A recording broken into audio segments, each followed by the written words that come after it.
Chapter 1. The Seeds of Division. The story begins.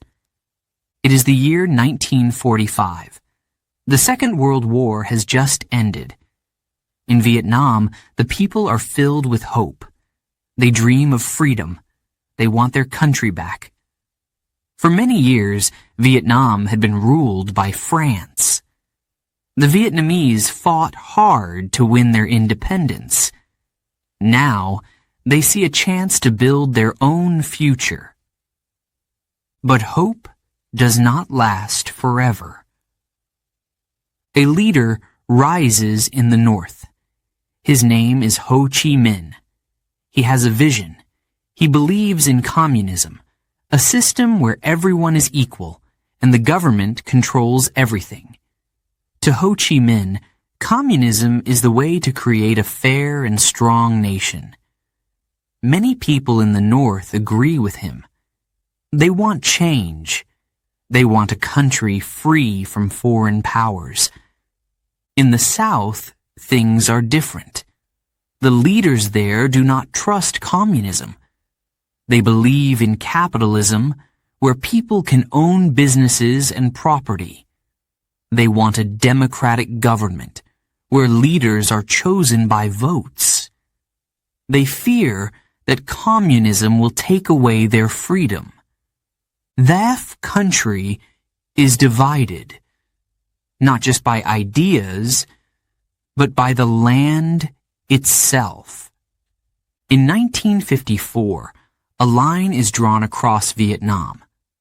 This line is called the 17th parallel. It splits the country into two parts. The North is led by Ho Chi Minh and his communist government. The South has its own leader, Ngo Dinh Diem. He is supported by the United States and other Western countries. At first, the division seems peaceful. People believe it is temporary. They think elections will reunite the country. But the elections never happen. Instead, the tensions grow stronger. In the North, Ho Chi Minh builds a powerful government. He promises to help the poor. Farmers are given land. Schools and hospitals are built. But life is not perfect. The government is strict. People who disagree with communism are punished. In the South, Ngo Dinh Diem faces many problems. He is a strong leader, but many people do not trust him. Some think he cares more about his power than the people. Others believe he is too close to the United States. In the countryside, peasants feel ignored. The seeds of conflict are planted. In small villages across Vietnam, whispers of rebellion spread. In the North, soldiers train in secret. They prepare to fight for a united Vietnam under communism. In the South, a group called the Viet Cong rises. They support Ho Chi Minh. They want to overthrow the Southern government. For the people of Vietnam, life becomes harder. Families are torn apart. Some support the North, while others stay loyal to the South. Brothers and sisters argue. Friends become enemies. The jungle hides many secrets. At night, the Viet Cong move through the dense forests. They carry weapons and supplies. They avoid the Southern Army. Villagers help them, sometimes out of loyalty, sometimes out of fear. The South fights back, but the enemy is hard to find. Meanwhile, the United States watches closely. American leaders believe communism is dangerous. They fear it will spread across Asia like falling dominoes. This is called the domino theory. To stop it, the U.S. begins to send money and weapons to South Vietnam. They want to help Diem stay in power. but their support brings more trouble. In 1963, Ngo Dinh Diem is overthrown and killed. The South becomes unstable. New leaders take his place, but they cannot bring peace. The people grow tired. The war grows closer. In the North, Ho Chi Minh makes a decision. He will no longer wait.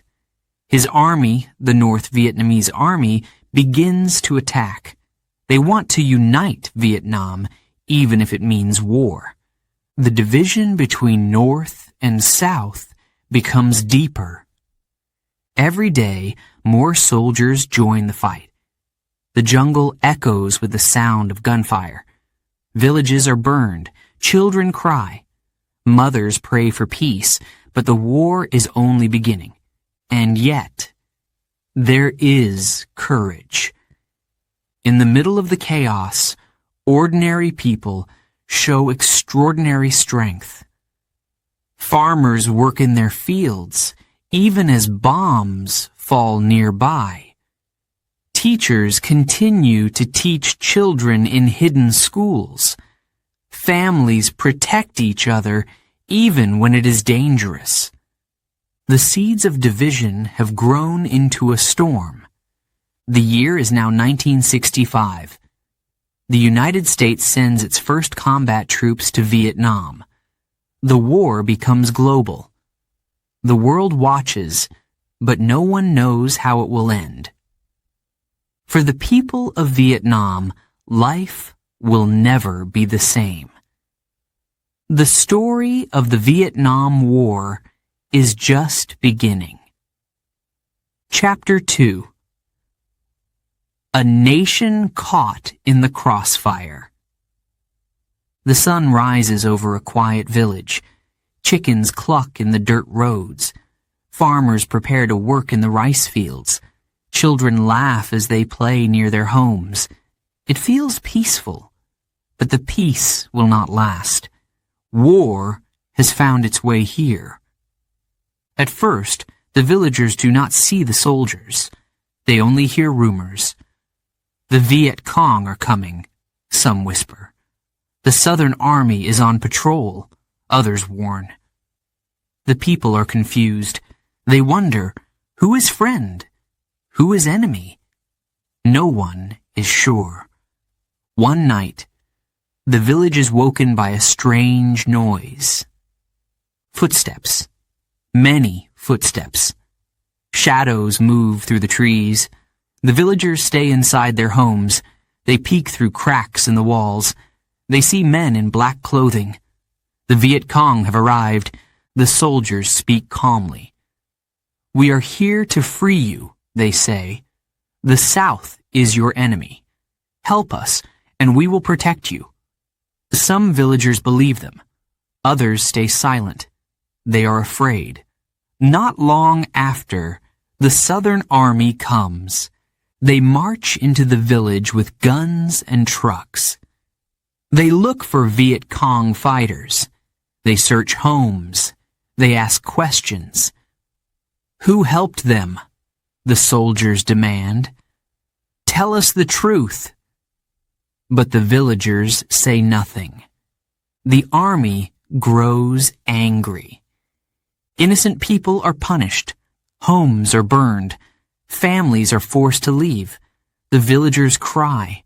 They only want to live in peace, but now they are caught in the middle of a terrible war. Soon, the village is no longer the same. Some people leave, hoping to find safety in the city. Others stay, but they live in fear. Every night they wonder, will the soldiers come back? Will the fighting ever end? Even the children feel the war. They hear explosions in the distance. They see planes flying overhead. They know something is wrong, but they do not understand why. They ask their parents, "What is happening?" But the parents have no answers. One family faces a hard choice. The father believes in the South. He says, "We must fight the communists." The mother is unsure. She just wants to protect her children. One son secretly supports the Viet Cong. Another son joins the Southern Army. The family is divided. At night, the father and mother argue. "Why did you let him go?" the father asks, angry. "He is too young to fight," the mother cries. "I couldn't stop him," she says. "He wanted to choose his own path."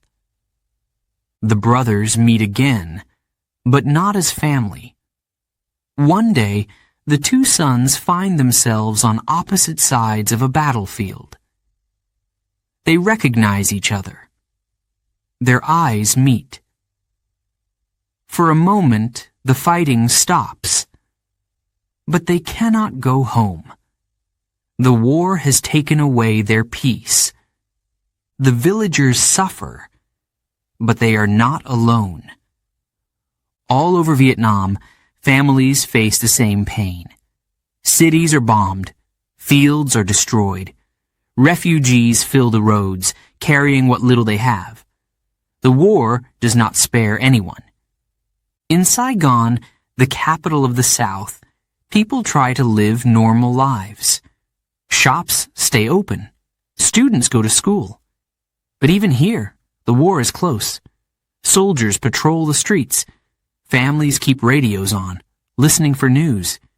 Every day they wonder, will the fighting reach us? The Viet Cong are everywhere. They do not fight like a regular army. They use the jungle to hide. They attack suddenly and disappear. The Southern Army struggles to stop them. The jungle becomes a battlefield. American soldiers arrive to help. They are young and full of hope. They believe they are fighting for freedom. But the jungle is not what they expected. It is hot, wet, and full of danger. The enemy is hard to find. Many soldiers feel lost. In the villages, life becomes a nightmare. The Viet Cong demand food and supplies. If the villagers refuse, they are punished. When the Southern Army returns, they accuse the villagers of helping the enemy. Innocent people are trapped between two sides. One old woman tells her story. "I have lived here all my life," she says. "I grew up in this village. I raised my children here. Now, everything is gone. My home, my fields, my family. The war has taken everything." Her words are echoed by many. In the cities, people protest. They demand an end to the war. Students march in the streets. Priests pray for peace. Writers and artists speak out. But the fighting continues. Back in the jungle, soldiers face another enemy. It is not just the Viet Cong. It is the jungle itself. There are snakes, insects, and diseases. The heat is unbearable. Many soldiers fall sick. Some lose hope. A young American soldier writes a letter to his family. "Dear Mom and Dad," he begins, "I miss home so much. The war is nothing like I thought. We fight all day, but I don't know why. I just want to come home." The war feels endless. Villages are destroyed. Families are broken. The people of Vietnam ask themselves, when will this end? How much more can we endure? But even in the darkest times, there is hope. Chapter 3. America enters the fight. The year is 1965. The United States has made a decision. We must stop communism, the leaders say. President Lyndon B. Johnson looks serious as he speaks to the nation. If Vietnam falls to communism, other countries will follow. We cannot let this happen. The world watches. American troops land in Vietnam. At first, there are only a few. They help train the South Vietnamese army. They give weapons, money, and advice. But soon, more soldiers arrive. Thousands, then tens of thousands. The jungle becomes their battlefield. For the American soldiers, Vietnam feels strange. The air is thick and humid. The rivers are muddy. The jungle is alive with sounds, birds, insects, the rustling of leaves. But danger hides everywhere. The Viet Cong are hard to see. They know the land well. They use tunnels to move in secret. They set traps for the soldiers. An American patrol walks through a village. Suddenly, an explosion. A soldier cries out. The others scatter. The enemy is already gone. The soldiers write letters home. "Dear Mom," one begins, "I don't know how to explain this place. It's so different from everything I know. I miss home. I miss you, but I'll do my best here." Back in America, people watch the news. The war is on their television screens. Reporters show pictures of soldiers in the jungle. They show burned villages and crying children. The images are shocking. Many Americans begin to question the war. But the government insists it is the right thing to do. We are fighting for freedom, they say. We are helping South Vietnam stand against communism. Not everyone agrees, but the soldiers keep coming. By 1968, there are more than 500,000 American troops in Vietnam. The fighting becomes more intense. Planes drop bombs over the countryside. Villages are destroyed. The jungles burn with a chemical called napalm. It sticks to everything it touches. The fire spreads fast, leaving nothing behind.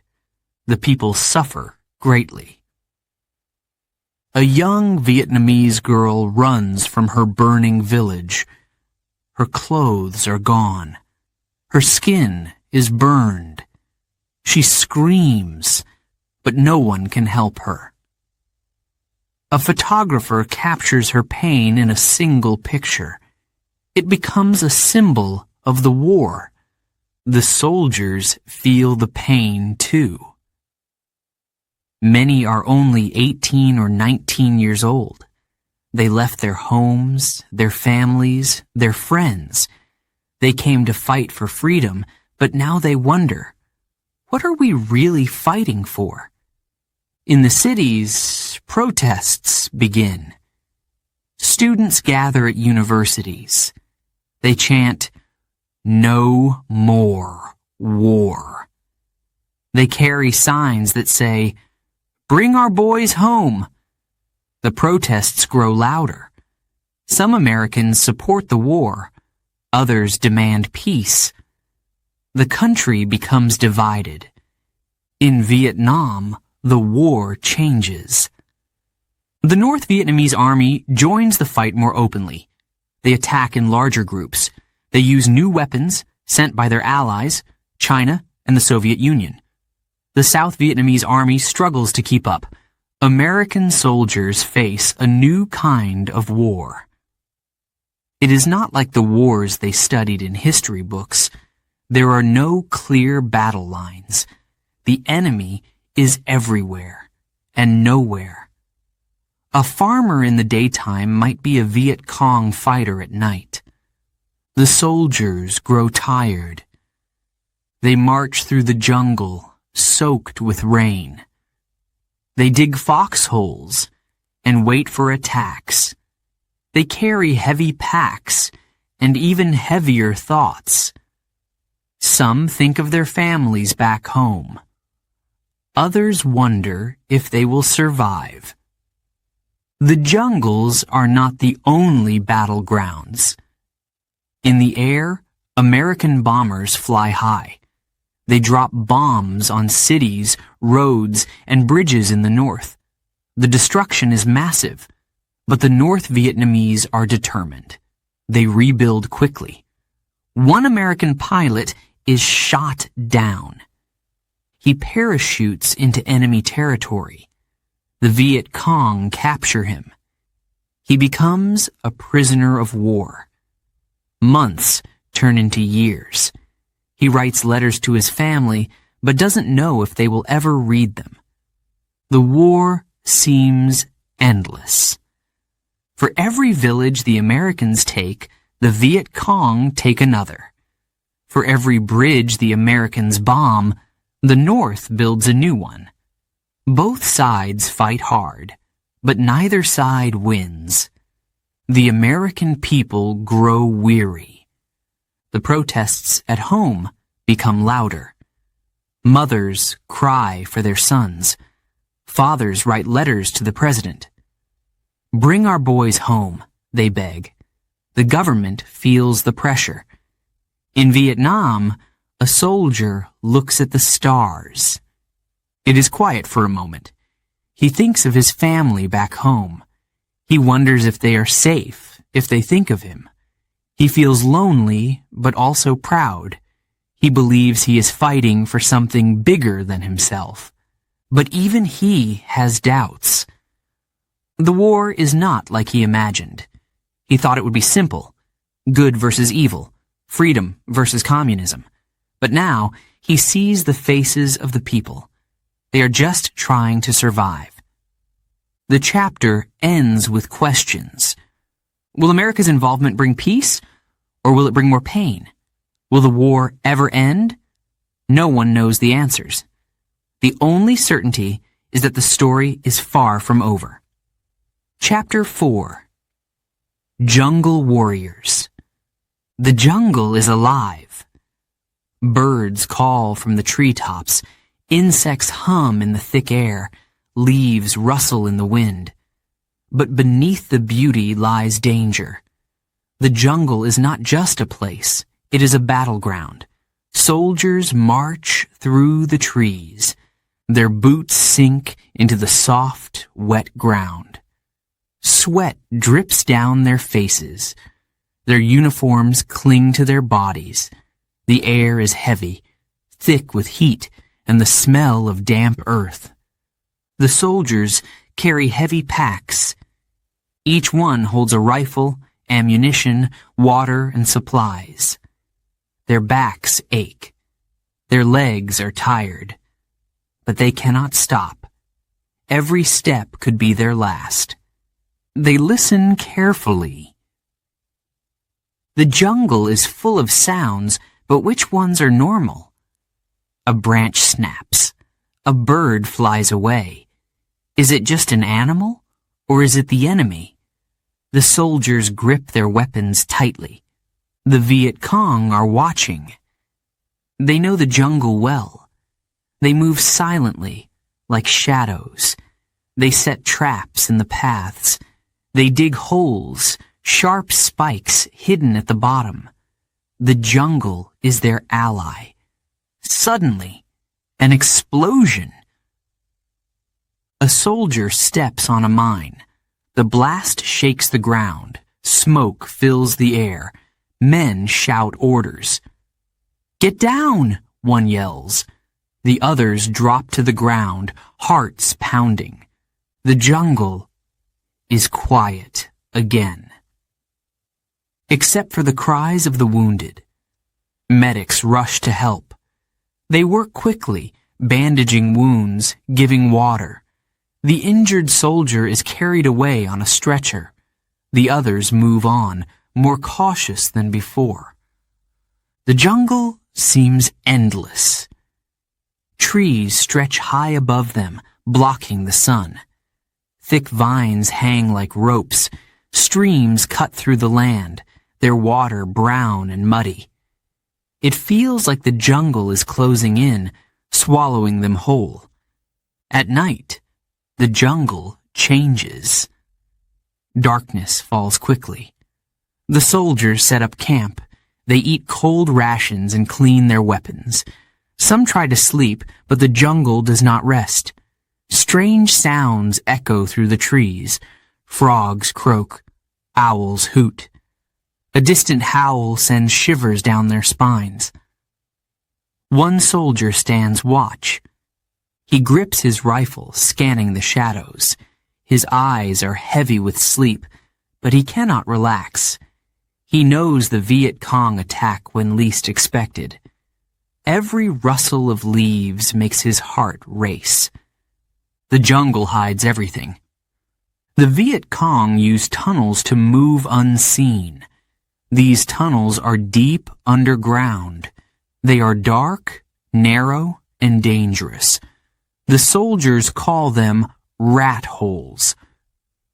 Some American soldiers are chosen to explore them.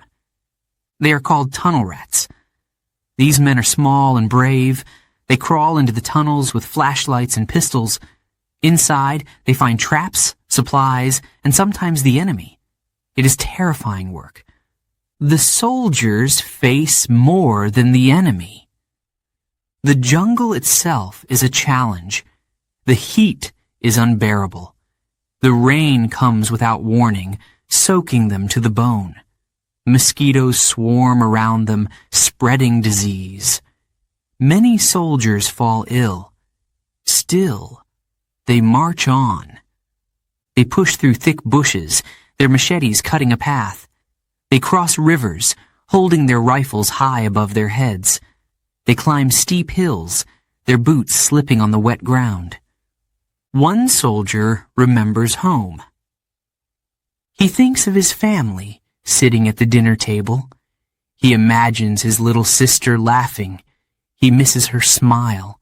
He misses the cool breeze of autumn. Here, in the jungle, everything feels far away. The soldiers try to stay strong. They share stories during quiet moments. They joke to lighten the mood. But they all feel the weight of the war. They know some of them will not go home. A firefight breaks out. The Viet Cong ambush the soldiers. Bullets tear through the air. The soldiers dive for cover. The jungle explodes with noise, shouts, gunfire, the crack of breaking branches. A soldier is hit. He falls to the ground, clutching his leg. His friend crawls to him, pulling him to safety. "Hang on," he says. "You're going to be okay." The medic arrives, working quickly as the fight continues. The battle ends as quickly as it began. The Viet Cong disappear into the jungle. The soldiers regroup. They check their wounded. They count their losses. They feel relief and sorrow. The jungle does not take sides. It does not care who wins or loses. It offers no comfort, no kindness. It only watches as the war continues. In the quiet moments, the soldiers think. They wonder why they are here. They wonder if the war will ever end. They wonder if they will ever see home again. The jungle offers no answers. The chapter ends with the soldiers moving forward. They march into the unknown, carrying their fears and their hopes. The jungle surrounds them, silent and watchful. The war is far from over, but the soldiers keep going. They are warriors, fighting not just the enemy, but the jungle itself. Chapter 5. The Tet Offensive. The year is 1968. Vietnam prepares for Tet, the Lunar New Year. It's a time of celebration. Families clean their homes, they cook special food, they visit temples to pray for luck and happiness. Even in war, Tet brings hope. But this Tet will be different. The Viet Cong and North Vietnamese army have a plan. They want to surprise their enemies. They want to show their strength. They want the world to see that they will not give up. The night before, Tet is quiet. In cities and villages, people light lanterns. Firecrackers pop in the streets. Children laugh and play. Soldiers relax, believing the enemy will not attack during the holiday. Then, chaos erupts. On the morning of January 30th, 1968, the attacks begin.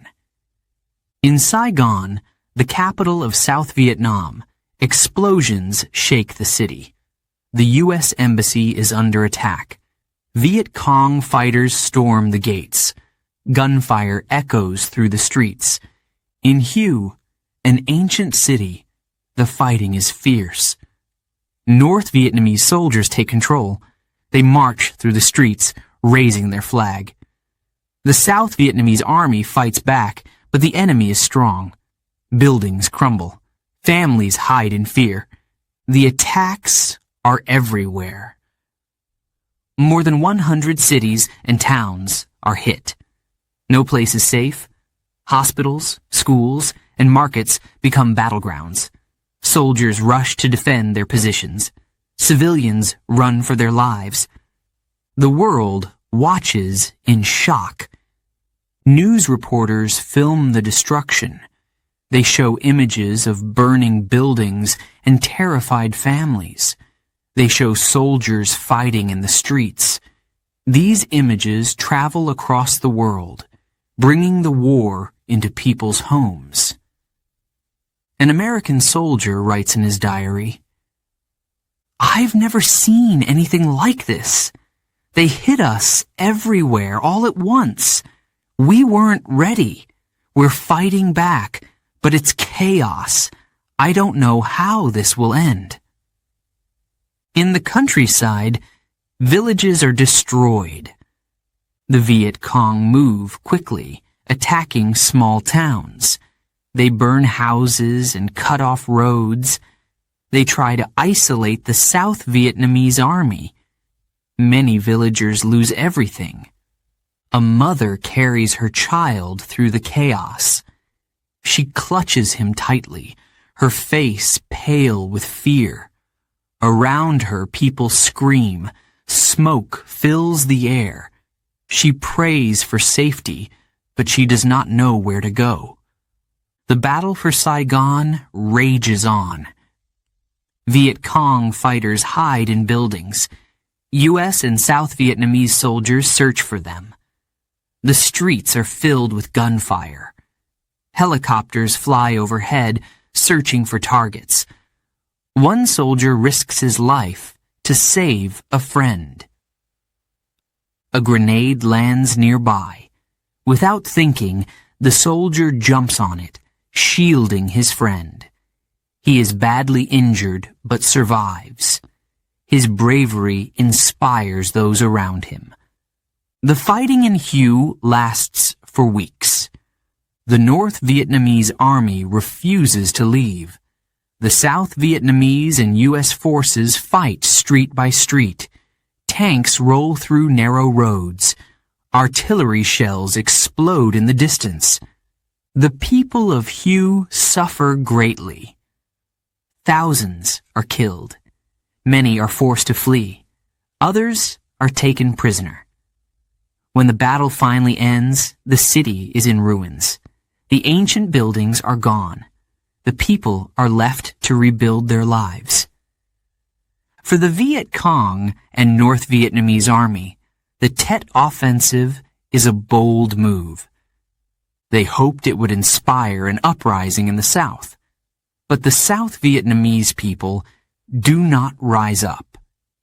Instead, they fear the destruction and violence. For the U.S. and South Vietnam, the Tet Offensive is a turning point. They win back the cities and towns, but at a great cost. Many soldiers die. Many more are wounded. The people at home begin to question the war. An American mother watches the news. She sees images of her son's unit under attack. Tears stream down her face. "Why are we still fighting this war?" she asks. "When will it end?" In Washington, leaders face hard questions. The Tet Offensive shows that the enemy is still strong. U.S. officials had said the war was almost over. Now, people doubt them. Protests grow louder. The country becomes more divided. A Vietnamese farmer returns to his village. His home is gone. His fields are burned. He kneels on the ground, staring at the ashes. He feels anger, sadness, and hopelessness all at once.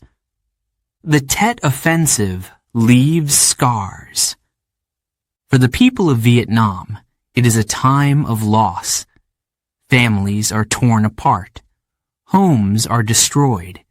Cities are left in ruins. The war feels endless, but there is also courage. Soldiers fight to protect their comrades. Villagers help each other rebuild.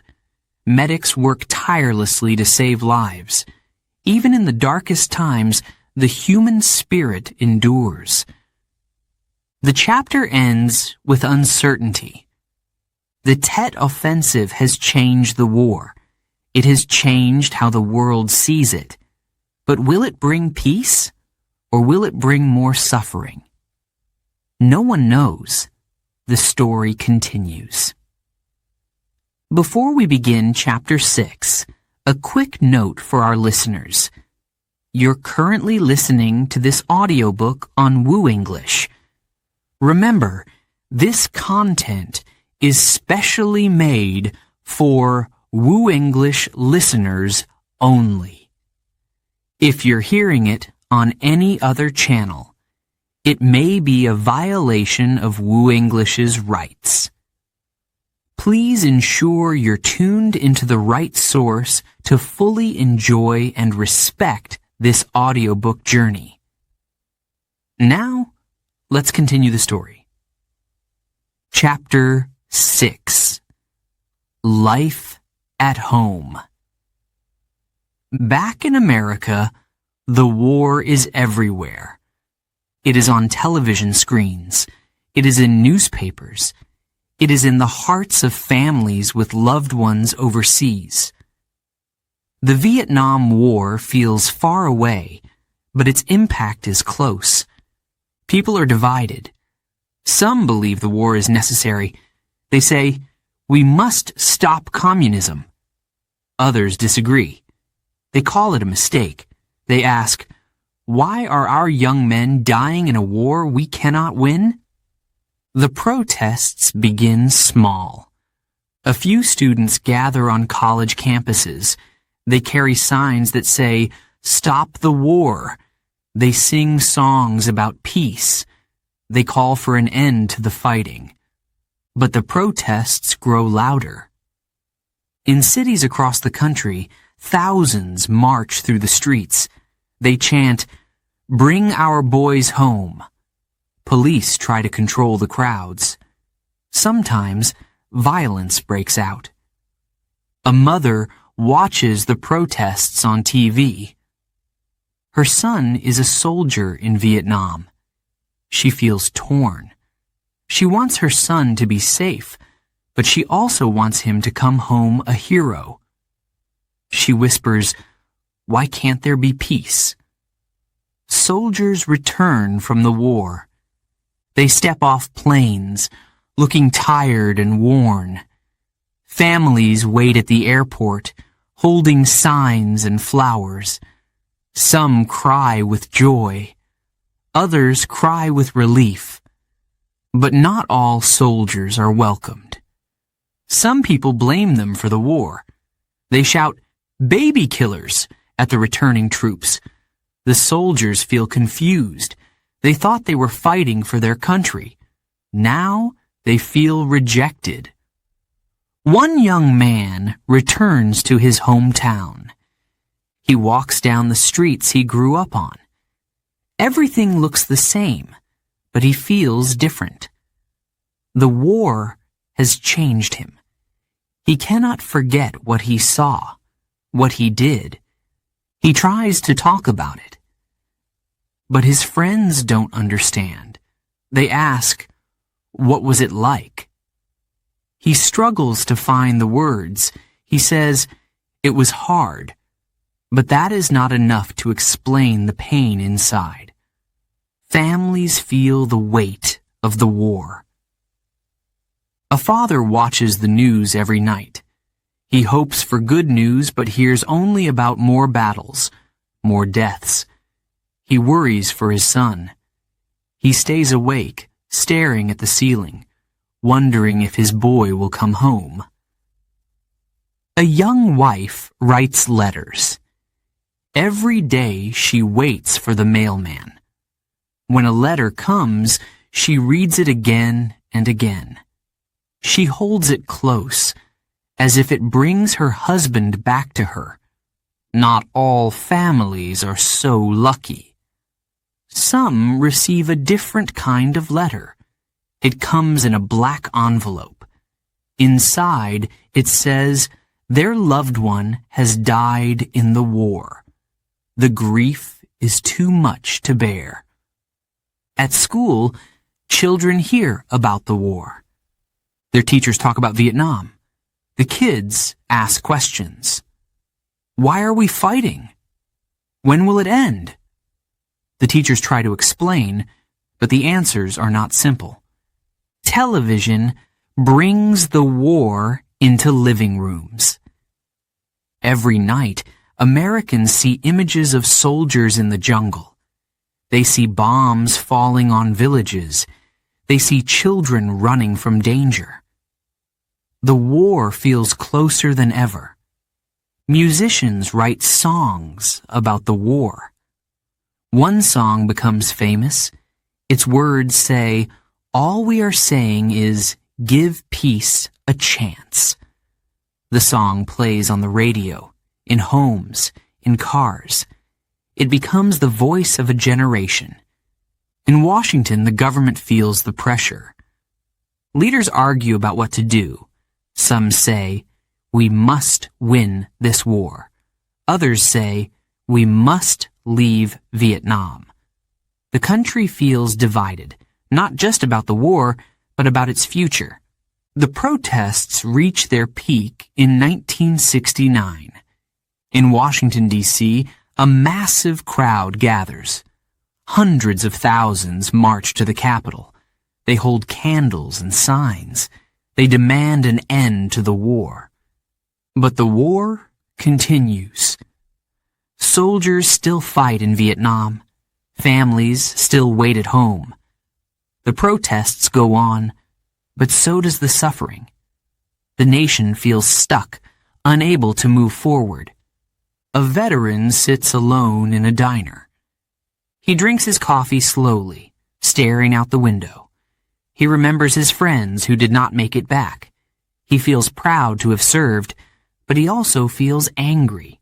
He wonders, was it worth it? In small towns, people show quiet support.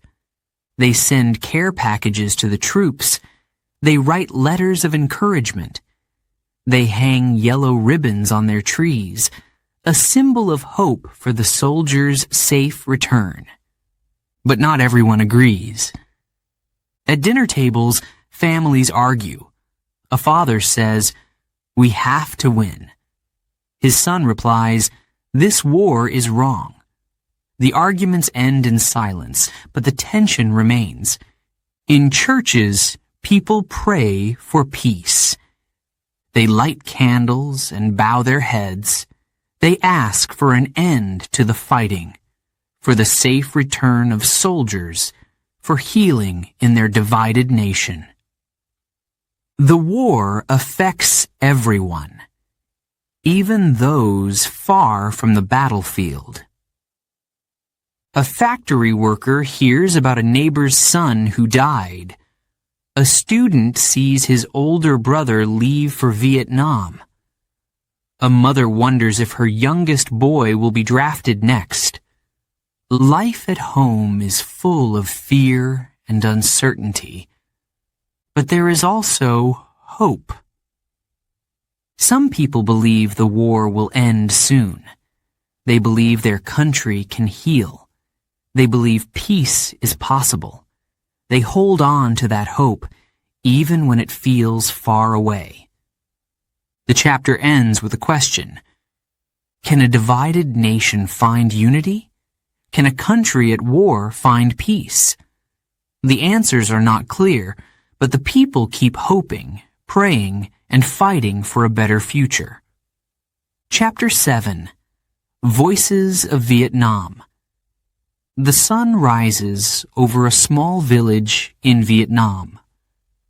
The morning should be peaceful. Birds sing in the trees. Smoke rises from cooking fires.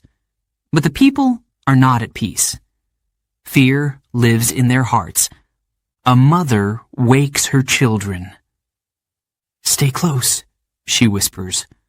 Her voice shakes. She ties their shoes quickly. They must be ready to run. She looks outside, scanning the road. Is it safe today? She cannot be sure.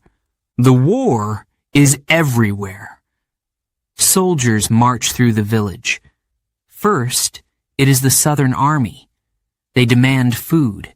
They take rice from the farmers. They say it is for the soldiers fighting the Viet Cong. Days later, the Viet Cong come. They knock on doors. They also demand food. They take chickens and vegetables.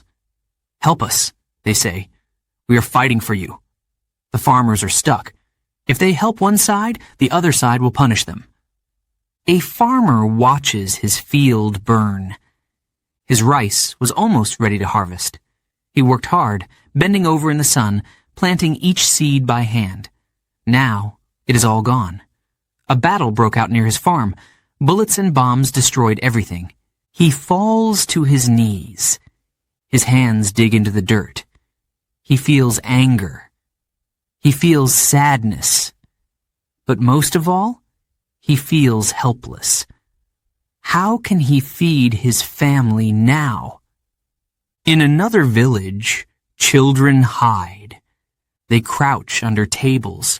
They press their hands over their ears to block out the sound of gunfire. Their mother holds them tightly. She whispers, "It will be over soon." But even she does not believe her own words. A young boy looks up. "Why are they fighting?" he asks. His sister shakes her head. "I don't know," she says. "I just want it to stop." The boy hugs his knees to his chest. He misses playing outside. He misses feeling safe. The war does not care about age. It does not care about families. It does not care about homes or fields or dreams. It takes everything in its path. A grandmother sits by the river. Her face is lined with age. Her eyes are tired. She remembers a time before the war. Back then, the village was quiet. Children played by the water. Farmers brought their harvest to market. People laughed and sang together. Now, she hears only silence. Except for the occasional cry of a child or the distant sound of gunfire. The world she knew is gone. One night, the village hears footsteps. The Viet Cong move through the shadows. They call for young men to join them. "Fight with us," they say. "Help us win freedom." Some boys step forward, proud and brave. Others are afraid but follow anyway. A father pleads with the soldiers. "Please," he says, "don't take my son. He is all I have left." But the soldiers do not listen. They take the boy, leaving the father standing in the dark, tears streaming down his face. The next day, the Southern Army arrives.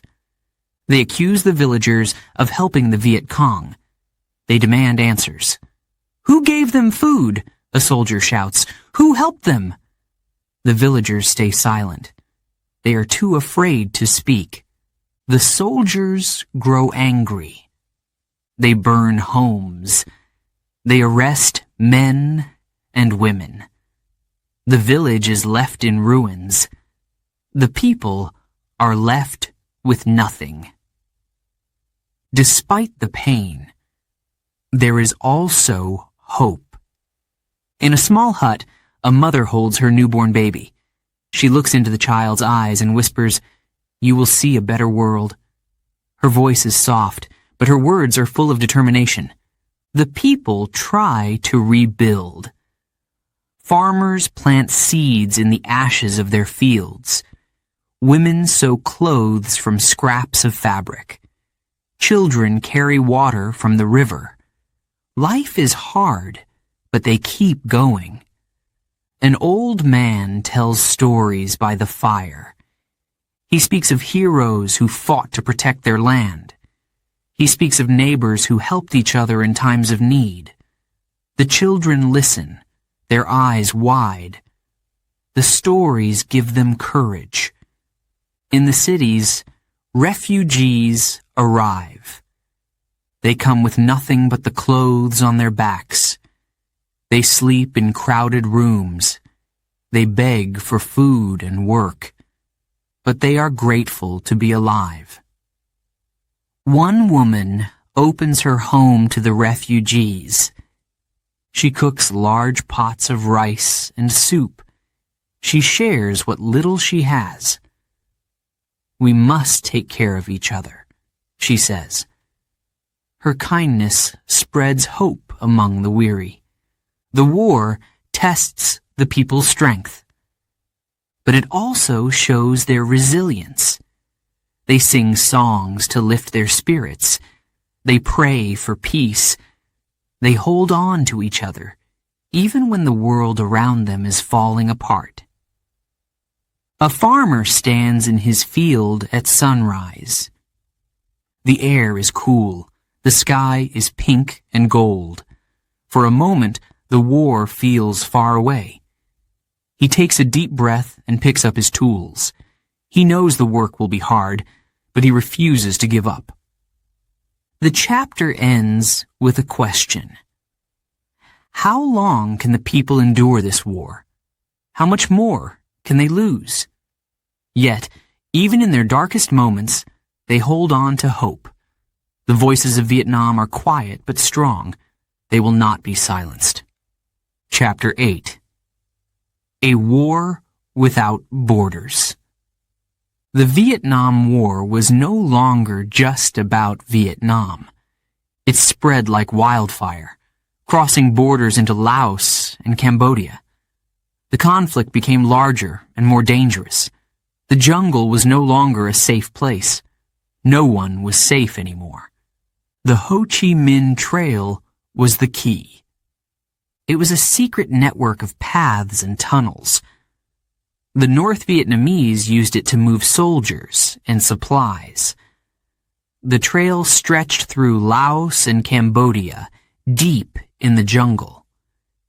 It was hidden by thick trees and leaves. The United States wanted to destroy the trail. American planes flew over Laos and Cambodia. They dropped bombs, hoping to stop the flow of weapons. Villages were destroyed. The jungle burned. The people were caught in the middle. A farmer in Laos looks to the sky. The sound of planes roars above him. He grabs his children and runs. Moments later, the ground shakes. Bombs explode, tearing through his rice fields. He falls to his knees, staring at the destruction. In Cambodia, the war grows darker. The Viet Cong and North Vietnamese army hide in Cambodian villages. They use the land to plan attacks on South Vietnam. The U.S. decides to act. Secret missions are launched. American soldiers cross the border. They move quietly through the jungle. They search for enemy camps. They destroy weapons and supplies. But the missions are dangerous. The soldiers know they are not supposed to be there. A soldier writes in his journal, "Today, we crossed into Cambodia. It feels strange, like we're breaking the rules, but the commanders say it's necessary. I just want to get home safely." The people of Cambodia suffer. Their homes are caught in the crossfire. Soldiers take their food and burn their villages. Families flee, carrying only what they can. The war is everywhere. A young boy hides in the jungle. He holds his little sister's hand. They hear footsteps and voices. Soldiers are near. The boy covers his sister's mouth to keep her quiet. They wait, hearts pounding, until the soldiers pass.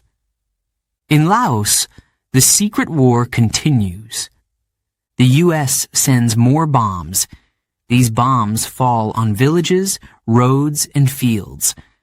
The people call them steel rain. They bury the dead and rebuild their homes, only to see them destroyed again. A woman in Laos finds an unexploded bomb. She knows the danger. Many people have been killed by these hidden bombs. She carefully moves her children away. She prays that someone will come to remove it before it can harm her family. The war spreads fear. It also spreads anger. In Cambodia, a leader named Pol Pot rises to power. He blames the war for his country's suffering. His followers, the Khmer Rouge, grow stronger. Pol Pot has a dark plan. He dreams of a new Cambodia, one without cities or modern life. His soldiers take control, forcing people to leave their homes. They destroy everything they see as a threat.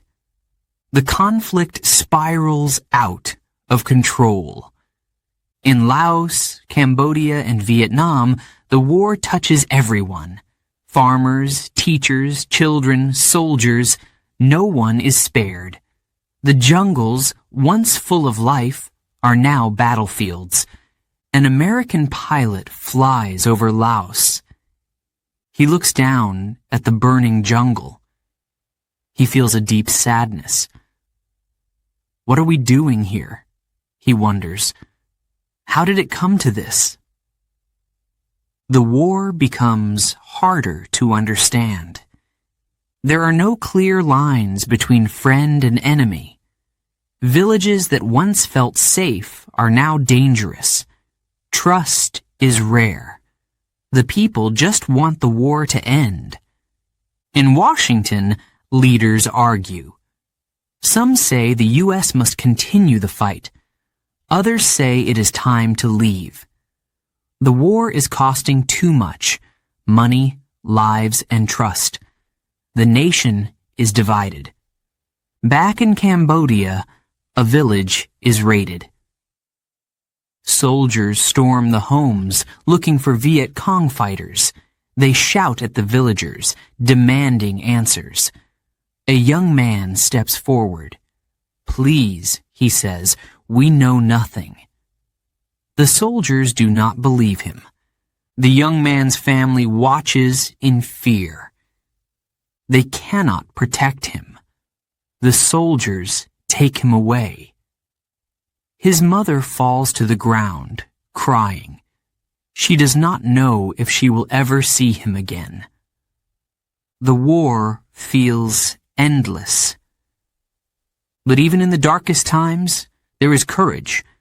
A group of Cambodian women hide orphans in their homes. They risk their lives to protect the children.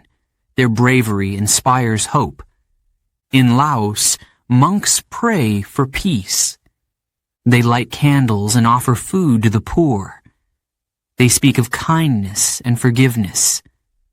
Their words bring comfort, even as the bombs fall around them. the jungle itself fights back. The land is damaged by bombs, but it does not give up. Trees grow back, rivers flow, animals return. The jungle hides its secrets once more. The people keep surviving. In Cambodia, a woman rebuilds her hut for the third time. In Laos, a farmer plants seeds in his burned field. In Vietnam, children laugh as they play in the ruins of a school. The chapter ends with a question. How far will this war go? Will it ever stop? The answers are not clear, but the people of Laos, Cambodia, and Vietnam hold on to hope. They hold on to each other. Chapter 9. Courage under fire. War brings destruction, pain, and loss. But even in the darkest times, there is light. Amid the chaos, there is bravery. A soldier lies injured on the battlefield. The air is thick with smoke. Bullets fly overhead. He cries out for help, his voice weak. His friend hears him. Without thinking, the friend runs through the gunfire. "Hang on!" he shouts. He reaches the wounded soldier and lifts him onto his shoulders. The weight is heavy.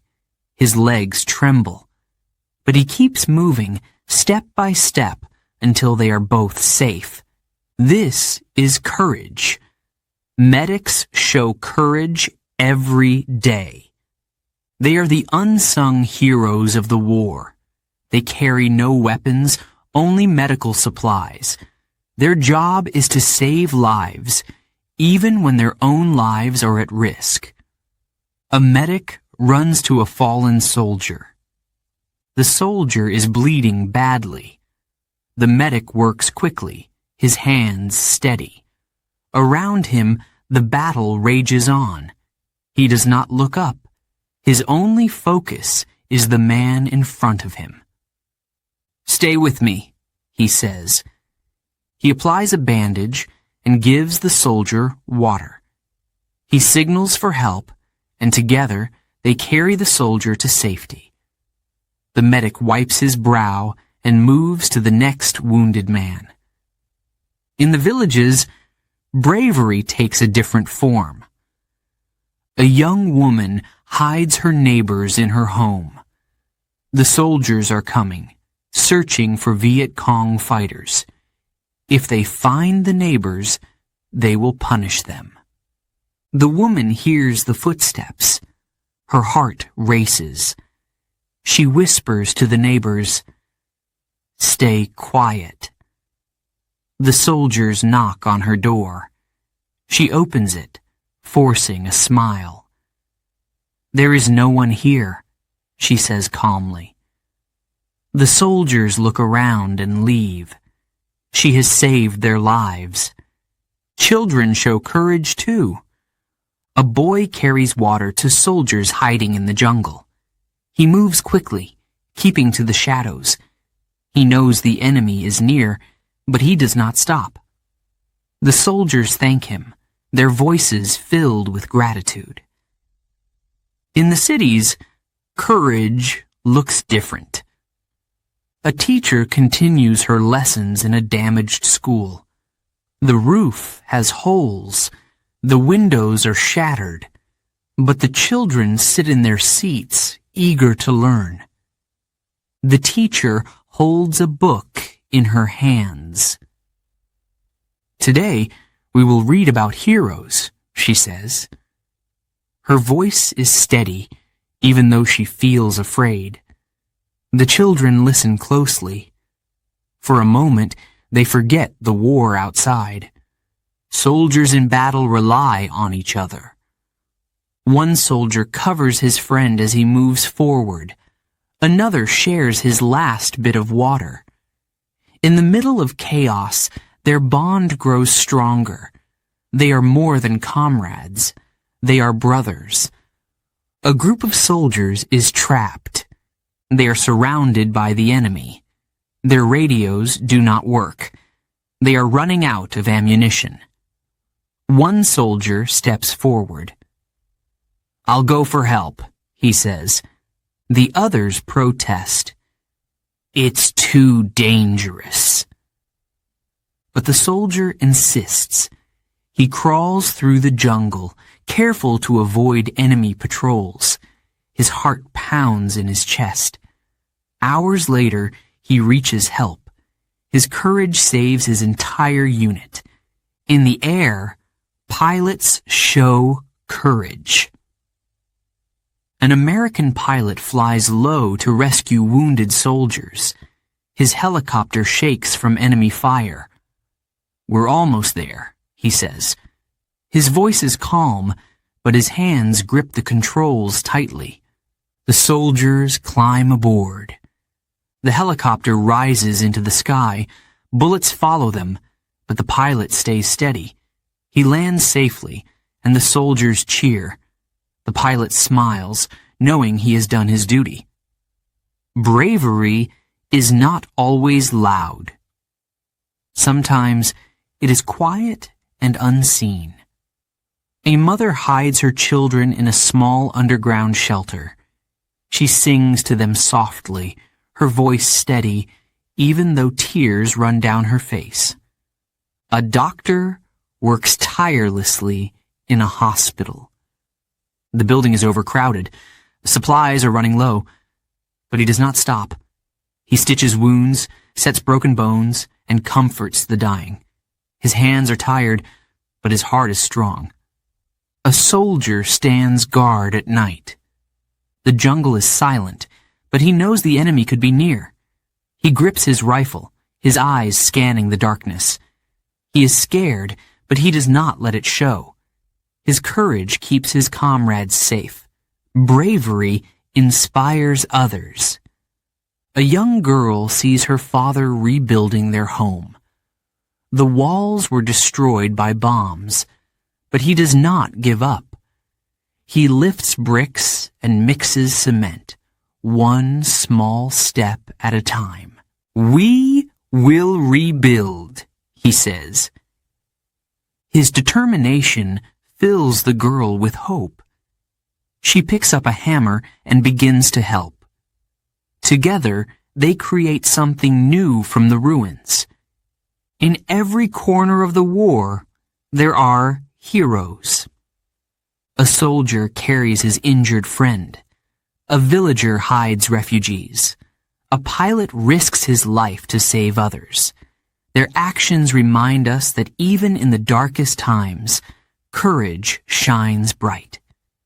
The chapter ends with a reflection. What drives people to be brave? Is it love for their friends, their family, their country? Or is it something deeper, a belief that even in war, humanity must endure? The answer may never be clear. But their bravery is undeniable. Their courage lights the way through the darkness, giving hope to those who need it most. Chapter 10. The Fall of Saigon. The year is 1975. The Vietnam War is coming to an end, but not in the way many hoped. The North Vietnamese army is on the move. They march south with determination, their goal clear. Saigon, the capital of South Vietnam. In the streets of Saigon, there is fear. People hear the news of the advancing army. Families whisper about what will happen next. Some pack their belongings, ready to flee. Others stay, unsure where to go. The North Vietnamese army grows closer. They capture cities one by one. Da Nang falls, Nha Trang falls. The South Vietnamese army tries to fight back, but they are outnumbered and out of supplies. The enemy is too strong. The final days of Saigon are chaotic. In the city, the U.S. Embassy becomes the center of attention. American helicopters fly in and out, rescuing people. The embassy gates are crowded with South Vietnamese families begging for help. A mother holds her child tightly. "Please," she cries to the guards, "take us with you." Her voice is desperate. The guards look at her with sadness. The helicopters are full. Not everyone can be saved. Inside the embassy, phones ring constantly. U.S. officials work quickly, making plans to evacuate. Papers are burned. Files are shredded. Outside, the noise of the crowd grows louder. Time is running out. The North Vietnamese army reaches the edge of the city. Tanks roll down the roads. Soldiers march in formation. Saigon prepares for the inevitable. The government collapses. South Vietnamese leaders flee the country. At the airport, people try to escape. Planes are packed with passengers, sitting on the floor and even in the cargo holds. A father looks out the window as the plane takes off. Below, he sees the city he loves disappearing into the distance. On the rooftops, helicopters arrive. People climb ladders, trying to reach them. Some make it. Others are left behind, their hands stretched out in despair. The sound of rotors fills the air, mixing with the cries of the crowd. A young soldier helps an old man. The old man is slow and tired, but the soldier stays with him. Together, they reach a helicopter. The soldier lifts the man inside, then climbs in himself. The helicopter rises, leaving the chaos behind. Not everyone escapes. A woman watches as the last helicopter flies away. Tears run down her face. She holds her son close, whispering, "We will survive this. We have to." Her voice trembles, but her resolve is strong. The morning of April 30th, 1975, arrives. The North Vietnamese army enters Saigon. Tanks break through the gates of the presidential palace. Soldiers raise their flag, marking the end of the war. The city falls silent. People stay inside, afraid of what will come next. They listen for the sounds of soldiers on the streets. Some pray. Others simply wait, their hearts heavy with uncertainty. For many, the war is over, but the struggle is not. Families are separated. Refugees flee on boats, braving dangerous waters. Some reach safety, others are not so lucky. The ocean becomes a new battleground, full of risk and heartbreak. One family boards a small boat. The boat is crowded and leaks water. A young girl clings to her mother, her eyes wide with fear. The mother sings softly to calm her. The waves rise and fall as they drift into the unknown. In Saigon, life changes quickly. The North Vietnamese take control. Schools teach new lessons. Streets are renamed. People suspected of supporting the South are sent to re-education camps. These camps are harsh, filled with hard labor and strict rules. A former soldier stands in a camp. He looks at the mountains in the distance. His body is tired, but his spirit is strong.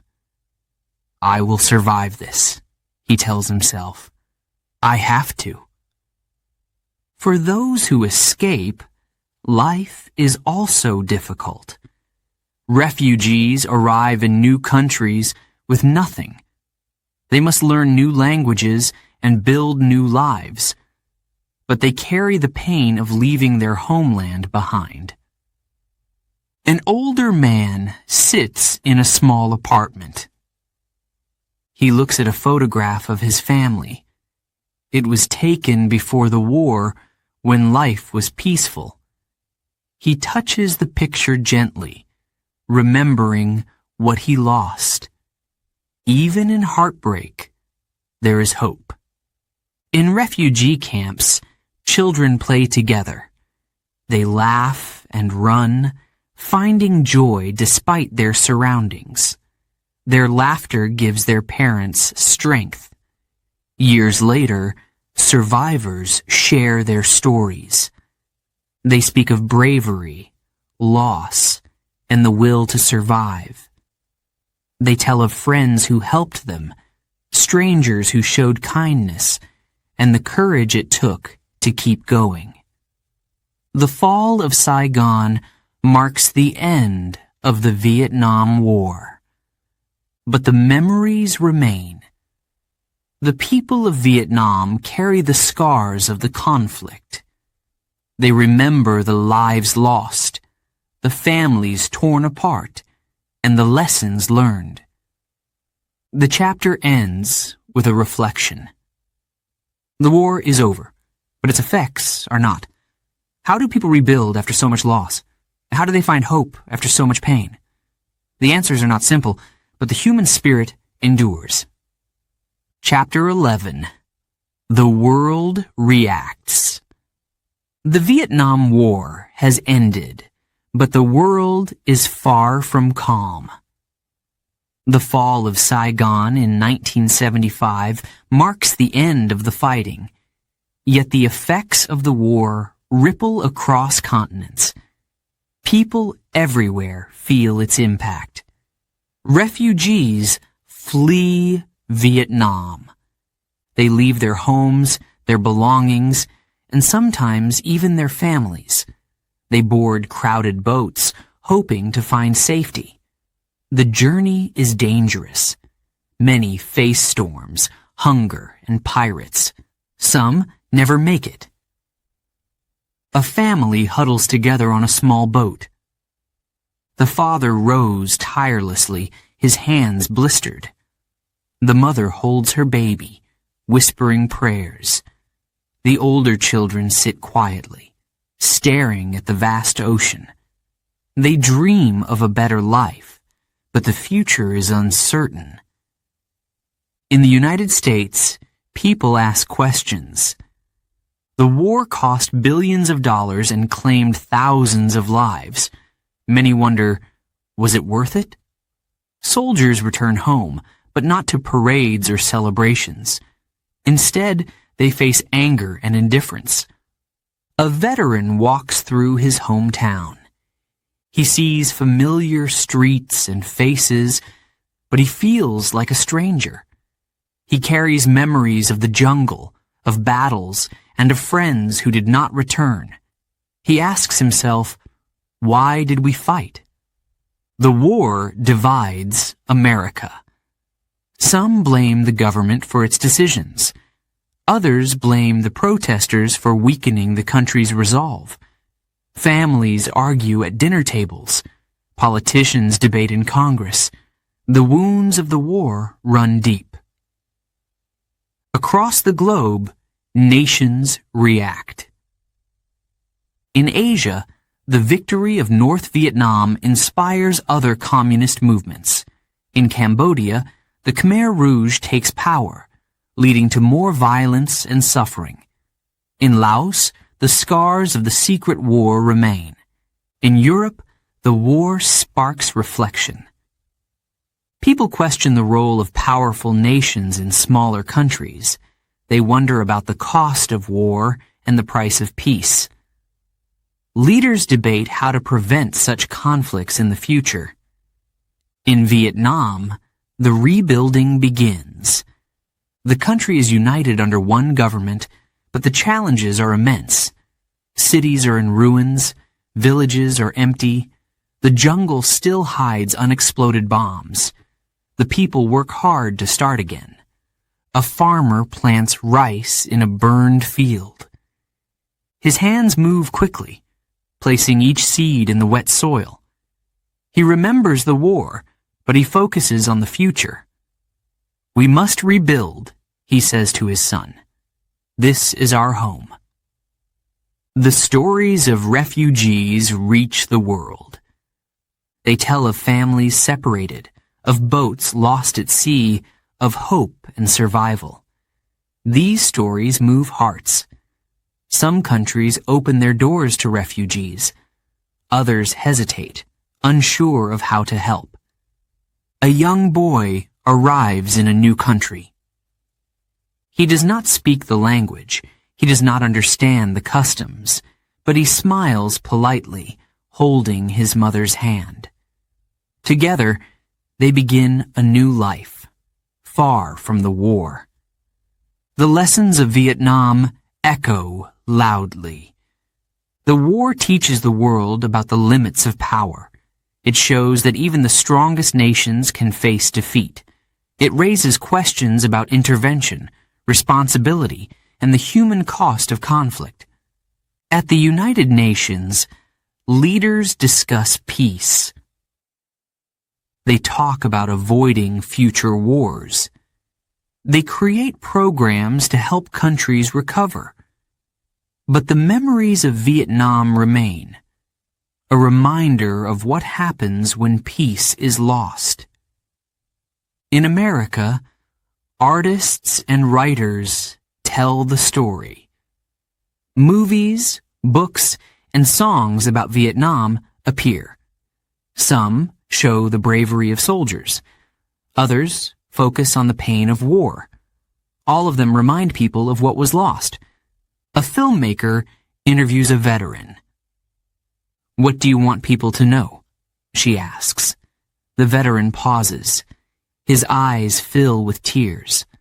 "War is not what you see in movies," he says. "It's real, it's hard, and it changes you forever." In Vietnam, people honor the fallen. They visit graves and light incense. They share stories of loved ones who fought and died. The older generation teaches the younger ones about the war, hoping they will learn from the past. A teacher speaks to her students. "War brings destruction," she says, "but it also shows us the value of peace. Let us remember the past so we do not repeat it." The world learns about resilience. The people of Vietnam, Laos, and Cambodia rebuild their homes and their lives. Refugees create new communities in foreign lands. Soldiers find ways to heal their scars. In a small Vietnamese village, a market reopens. The stalls are filled with fruits, vegetables, and fish. Children run between the stalls, laughing. The people smile, grateful for the simple joys of life. The chapter ends with a reflection. What did the Vietnam War teach us? It showed the strength of the human spirit. It reminded us of the importance of peace. It left scars, but it also planted seeds of hope. The world must decide, how do we move forward? How do we honor the lessons of the past? The answers may not be simple, but they are worth seeking. Chapter 12. Lessons of the Past. Decades have passed since the Vietnam War ended. The jungles have grown back. The rivers flow quietly again. But the scars of war remain, both in the land and in the hearts of those who lived through it. In Vietnam, people remember. The streets of Hanoi and Ho Chi Minh City are bustling with life. Markets are busy. Children play in schoolyards. But the past is never far away. Visitors come from all over the world. They walk through museums that tell the story of the war. They see photographs of battles, letters from soldiers, and the remnants of bombs. They hear the voices of those who suffered. A young traveler stands before a wall of names. These are the names of those who died. He feels a lump in his throat. So many lives lost, he whispers. He wonders what their dreams were, what their futures could have been. Veterans return to Vietnam. Some fought for the North. Others fought for the South. A few are American soldiers who came back to find peace. They visit old battlefields, now overgrown with trees and grass. One veteran kneels by a tree. He touches the ground gently, remembering a friend who died there. I've carried this pain for so long, he says. His voice is soft, full of emotion. The Vietnamese people rebuild their lives. Farmers plant rice in fields that were once battlefields. Children grow up hearing stories from their grandparents. The country moves forward, but it does not forget. A teacher speaks to her class. War brings destruction, she says, but it also brings lessons. We must learn from the past to create a better future. The children listen carefully, their eyes full of curiosity. The world has learned, too. Leaders study the Vietnam War, trying to understand what went wrong. Historians write books and give lectures. They hope to prevent such conflicts from happening again. In America, veterans share their stories.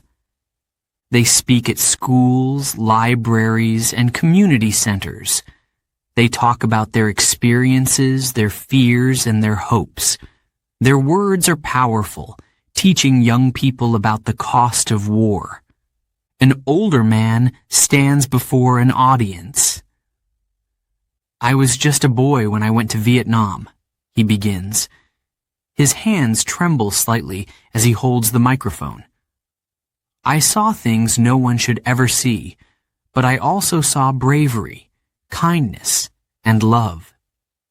In Vietnam, old bunkers and tunnels become historical sites. Tour guides lead visitors through the Cu Chi tunnels. They explain how the Viet Cong lived underground, hiding from bombs and patrols. The tourists listen, imagining the fear and determination it took to survive. A woman from Europe writes in her journal, "Today, I walked through the tunnels. It was dark and narrow. I can't believe people lived there for so long. Their courage is beyond words. Families across the world search for closure. Some visit the graves of loved ones who never returned. Others leave flowers at memorials. They hold on to photographs, letters, and memories of those they lost. A mother holds a faded picture of her son. He was just 19 when he went to war." She strokes the photograph gently, her eyes filled with both sorrow and pride. "He believed he was doing the right thing," she says. "The Vietnam War teaches the value of peace. It shows the world that victory is not always about winning battles. True victory comes from understanding, compassion, and unity." A group of students visits Vietnam. They sit with a farmer who lived through the war. He tells them about his life, about the fear he felt, and the hope he held on to. The students listen closely, inspired by his resilience. In the years after the war, countries work together. They create programs to clear landmines and rebuild homes. They send doctors to treat those still affected by injuries and illness. Slowly, the wounds begin to heal. A young boy runs through a field in Vietnam. He chases a butterfly, laughing as it flutters away. His grandmother watches from the porch, smiling. The field was once a battlefield, but now it is full of life. The lessons of the Vietnam War reach far and wide. It teaches the importance of listening, of respecting other cultures, and of avoiding unnecessary conflict. These lessons shape policies and inspire peace movements around the globe. A journalist writes an article. The Vietnam War was one of the most painful chapters in modern history, she writes. But from that pain came understanding. From the ashes came hope. Artists create paintings and music about the war. They capture its sadness and its strength.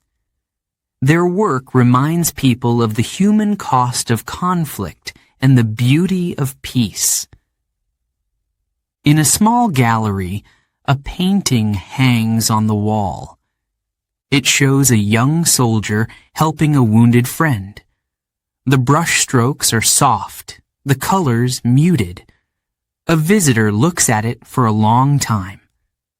"This is what war is," he says quietly. The chapter ends with a message. History is a teacher. It shows us where we went wrong and how we can do better. The Vietnam War reminds us that peace is always the greatest victory, and so the world remembers. It remembers the courage of soldiers, the resilience of civilians, and the lessons learned. It honors the past while building a future